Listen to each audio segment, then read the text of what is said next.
हमारी आज की कहानी का उन्वान है हकीकी खुशी। आइए इसी उन्वान के तहत आज की खूबसूरत सबक आमोज कहानी सुनते हैं। लाहौर की गलियों में बसंत का जोशो खरोश अपने अरूज पर था।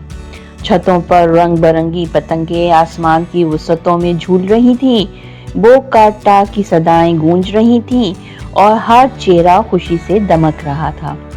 19 साला अली भी अपने दोस्तों के साथ छत पर मौजूद था।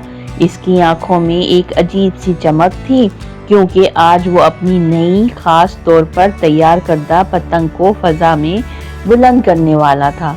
इसके वालिद ने हमेशा इसे नसीहत की थी कि खेल में हद से ज्यादा जोश खतरनाक हो सकता है, लेकिन आज अली को सिर्फ जीत नजर आ रही थी। ये पतंग सबको मात देगी, अली ने फख्र से ऐलान किया और डोर की चरखी को मजबूती से थाम लिया।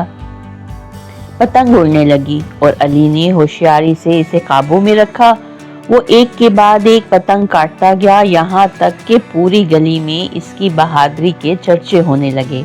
मगर अचानक एक पतंग की डोर इसकी पतंग की डोर से उलझ गई।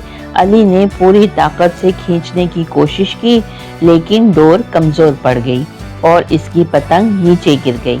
अली को बहुत मायूसी हुई, लेकिन इसी लम्हे एक और छोटा बच्चा जो करीबी छत पर खड़ा था खुशी से चीख उठा, वाह ये कितनी खूबसूरत पतंग है। वो लड़का अपनी छोटी बहन के साथ नीचे भागा और गली में गिरी पतंग को उठा लिया।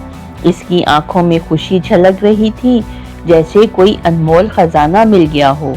अली ने इन्हें देखा तो दिल में एक अजीब सा एहसास पैदा हुआ।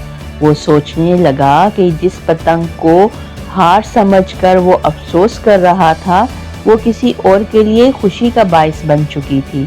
इसने महसूस किया कि जीत सिर्फ दूसरों को हराने का नाम नहीं, बल्कि हकीकी खुशी दूसरों को चेहरे पर मुस्कुराहट बिखेरने में है।